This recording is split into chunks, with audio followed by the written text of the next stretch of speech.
Hi everybody and welcome to my talk. My name is Catherine Gerling. I'm an assistant professor at KU Leuven in Belgium, and today I will talk about recent trends in game accessibility research from an academic perspective. My talk is split into three parts. So first I'll give a little introduction to academic research and how most of our results should be interpreted. Then I will give a really quick overview of different pieces of work that have been published by myself, but also by other researchers over the last 2 or 3 years. And I will end with an outlook at what's to come from the perspective of the academic field with respect to disability and games. So when we're looking at academic research, there are a couple of things that you need to keep in the back of your heads when you're looking at the outputs of our work. The first one that is important to keep in mind is that when we talk about research, when we do research, we want to generate knowledge. And knowledge generation doesn't necessarily mean that it is very practical.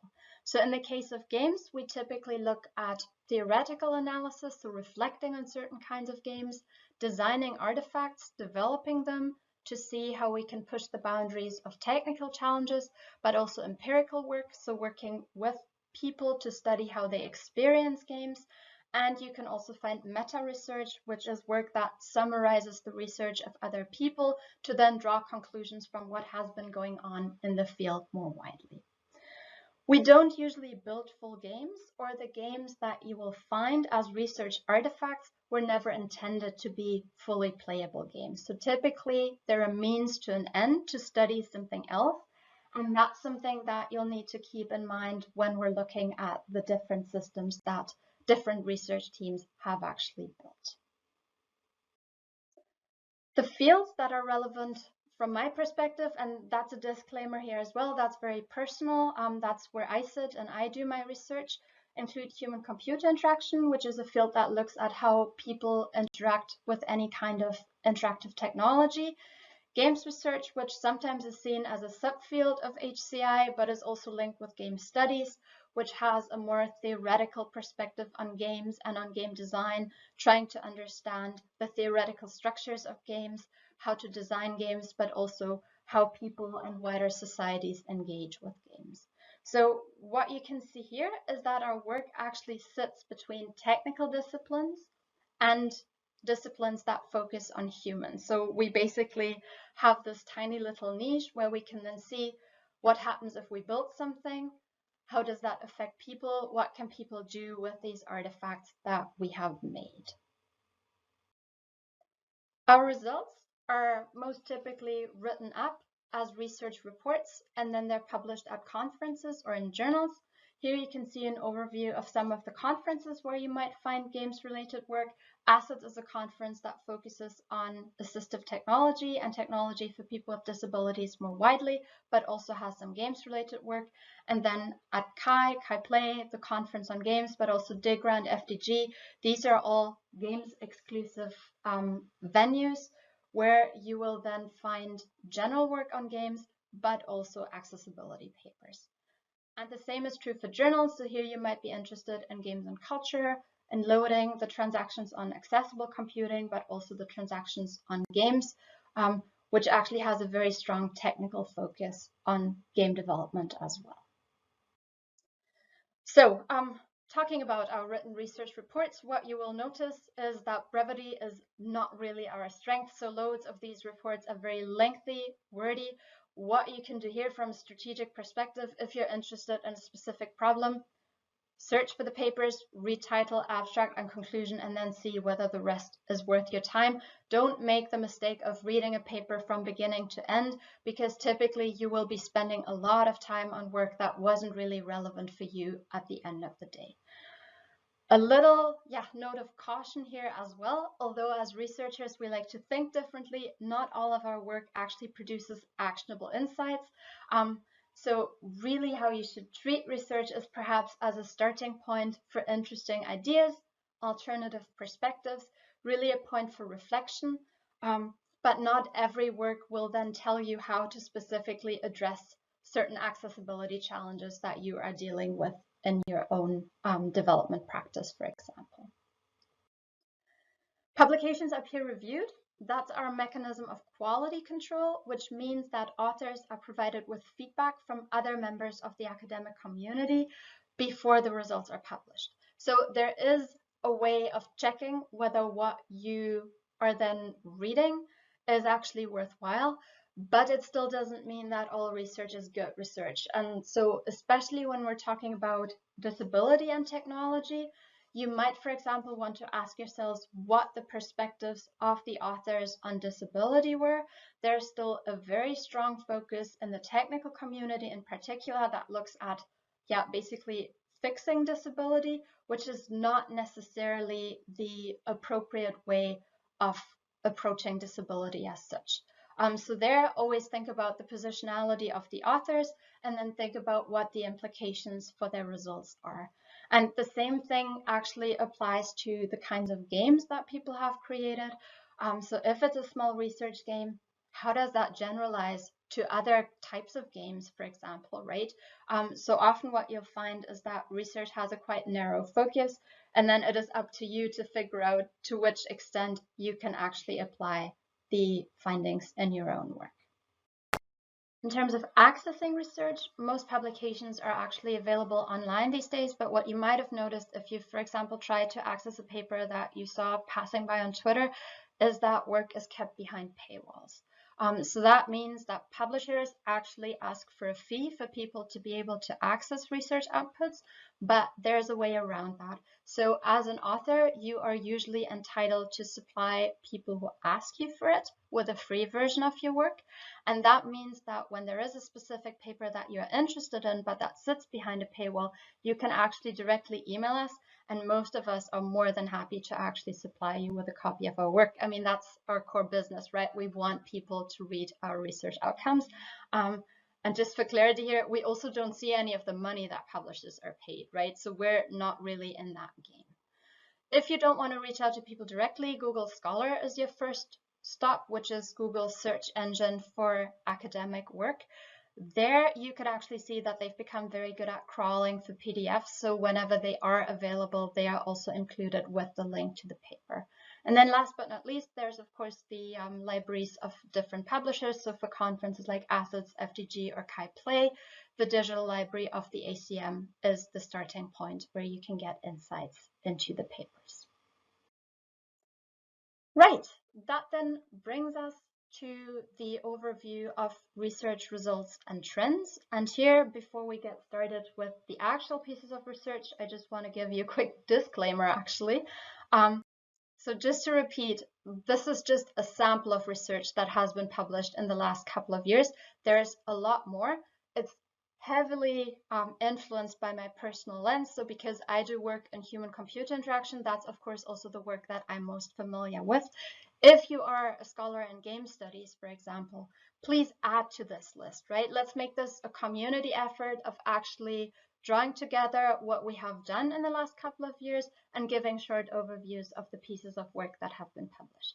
Speaking of short overviews, the summaries that I'm about to give are actually extremely brief. So if there is something that sparks your interest, please just go ahead and read the full paper, because usually the work is a lot more nuanced than what I can actually draw together in a couple of minutes here.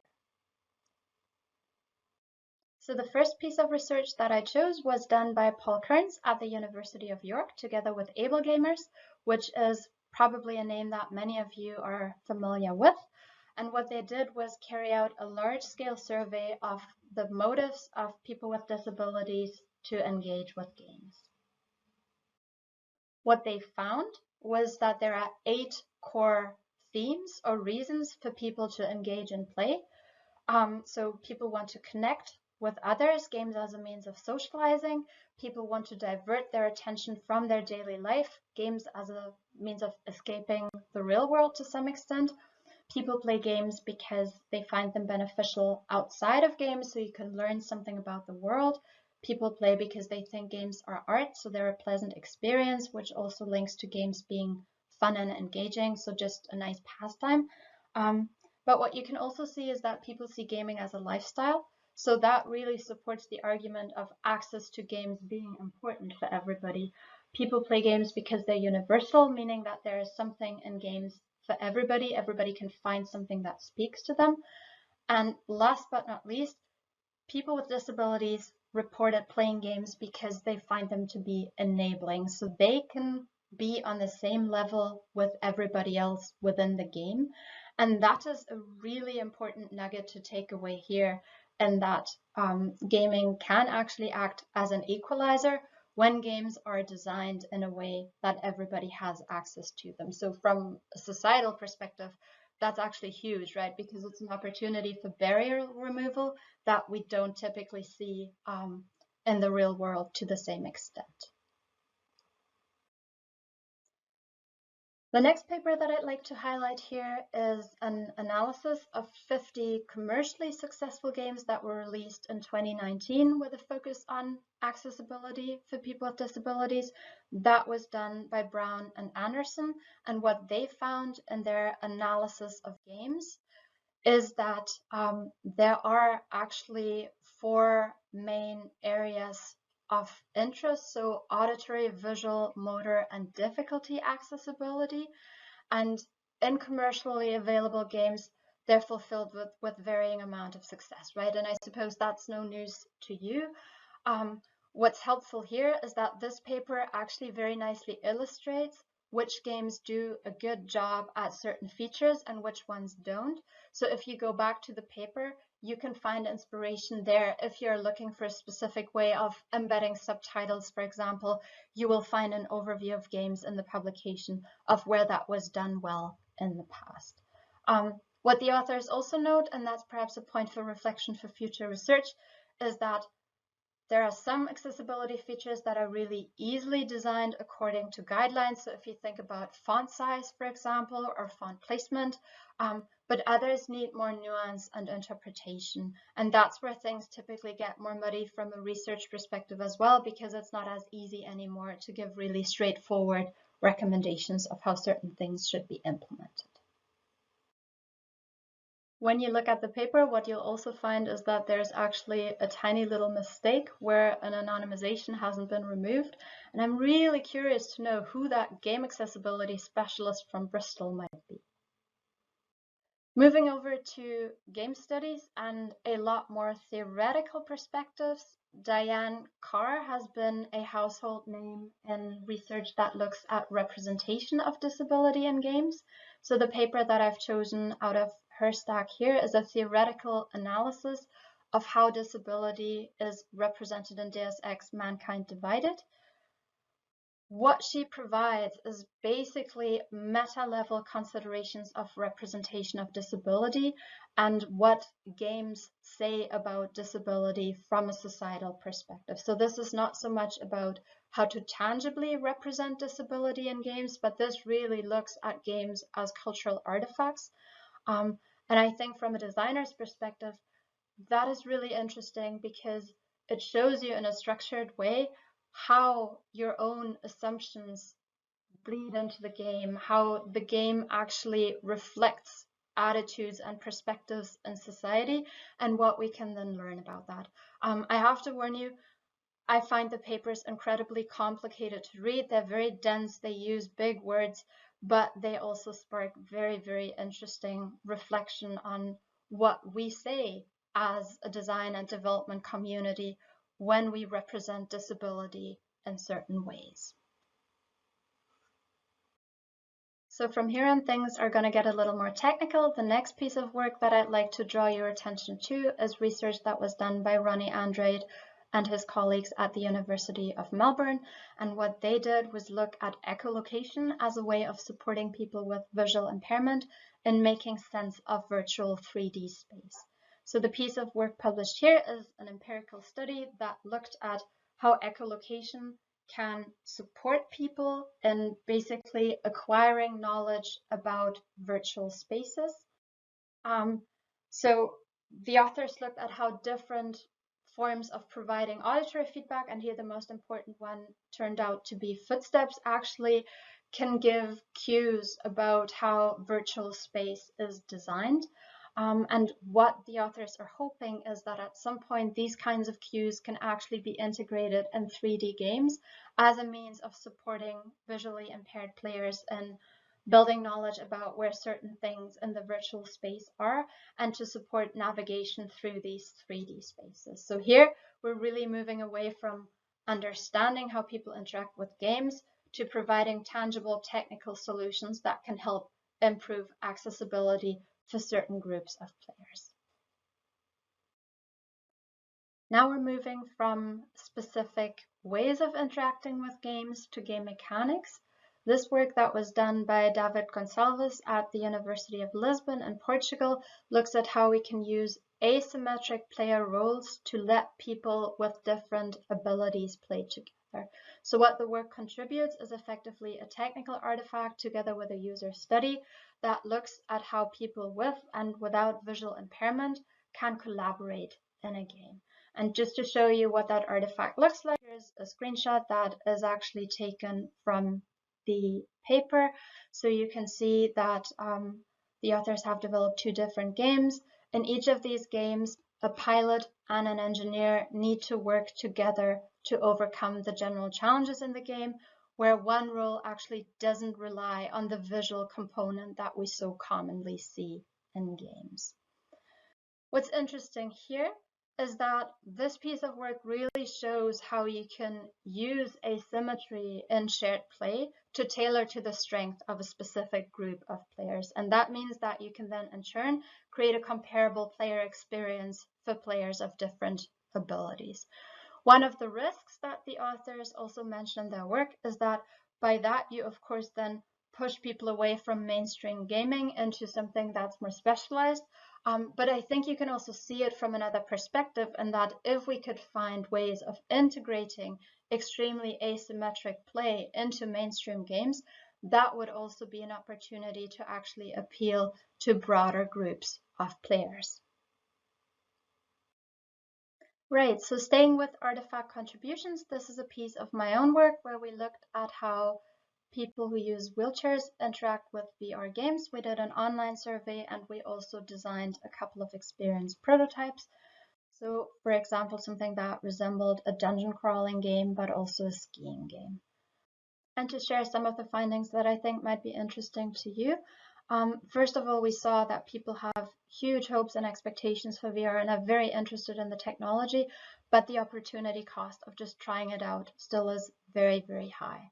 From a practical perspective, we saw that most interaction paradigms don't actually work for people with limited mobility. So there, it would be nice to see some more fundamental considerations about this body-based technology.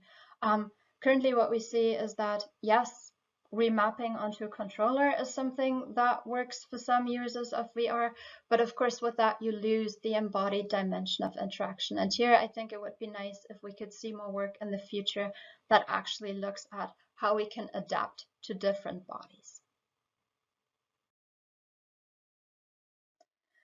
And one way of actually achieving that, and that's a forthcoming paper at this year's CHI, is by looking at different locomotion techniques, for example. So De Luca and colleagues actually did a meta-analysis, and that is something that perhaps from a developer's perspective is something that is worthwhile to look at.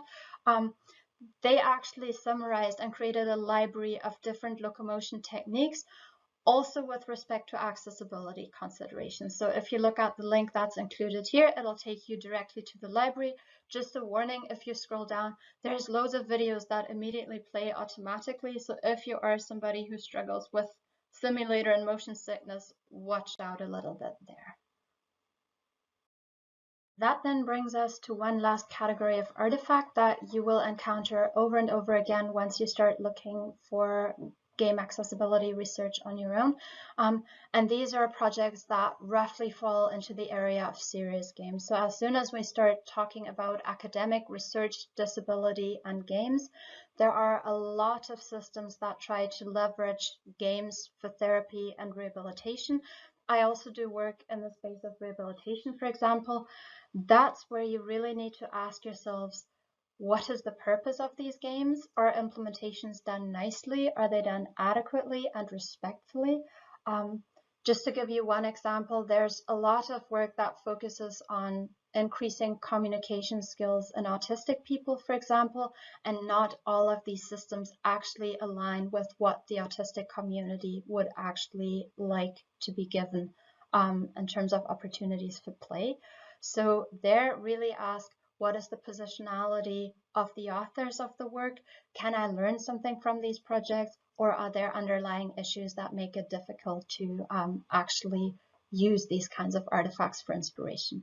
But today I actually wanted to bring you a nice example, and that is work by Steinberg and colleagues that was published at FDG in 2019.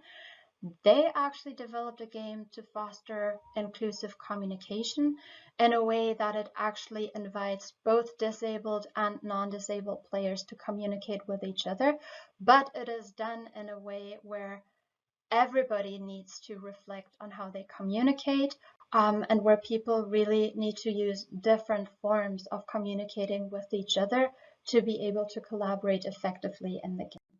So essentially what that means is that it's not a game that only addresses disabled people by means of an intervention, but it is an opportunity for people to come together and to look at different elements of communication, so also non-verbal ways of communicating. And that's quite nice, because usually games in that space aren't actually as comprehensive and also open-minded when it comes to looking at the needs of disabled players and how they can be adequately accommodated. And that's also something that we found in research that we did last year. So that is work by Kata Spiel and myself. And that falls into the category of a survey paper where we look at a lot of different work that has been published in specific communities. So here we looked at neurodivergence and how people who are neurodivergent are currently served by games research. And what we found there actually goes back to what I was just talking about previously. Many of the games that come out of the research community actually have medical or social purposes. So there's very little opportunity, very little research actually on neurodivergence and engagement in free play. So that's really a gap for future research where we can look at how neurodivergent people understand games, how they engage with games, and what they draw out of them. Right. That's the end of my very brief walk through, a very small number of recent pieces of research on game accessibility. So in looking ahead, what's in store for us in the future?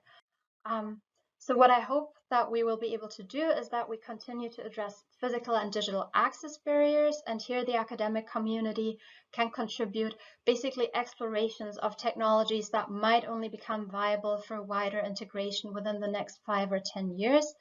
We can also look at interaction techniques, and you can see that there's a growing number of projects that actually look at specific game mechanics and how they can be made accessible. And I think that is a nice shift from purely looking at physical access barriers and interfaces to really starting to focus on the content of games and what we can take away there in terms of making the challenges within games more accessible for broader groups of players, for example.